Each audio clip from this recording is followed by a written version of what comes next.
প্রথম হিট রুই মাছ মোটামুটি এখন হচ্ছে ভোর 4:30।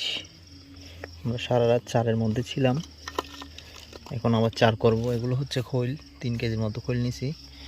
এগুলো হচ্ছে মিষ্টি চার, চিরা, লাল বাকর, সাদা বাকর। দেখা যাক আজকে সারাদিন আছে কি হয়। ভোর 5:30, 3টা ডিম রুটির টোপ ফেললাম, একটা ছাতু ফেলবো। এখন খুব সুন্দর করে রেডি করছি। রাত্রে কোনো মাছ হয় নাই, তবে রাত্রে একদম মাছ হয় নাই, নড়াচড়াও বন্ধ ছিল। এখন ভোর হতে হতে চার করছি, 4:30টার দিকে। এখন দেখি কি হয়।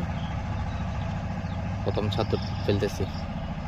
সকাল 7টা হয়ে গেছে, মোটামুটি 1-1.5 ঘন্টা হয়ে গেছে,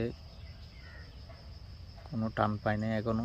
সূর্য উঠতেছে, খুব সুন্দর ভিউ দেখেন।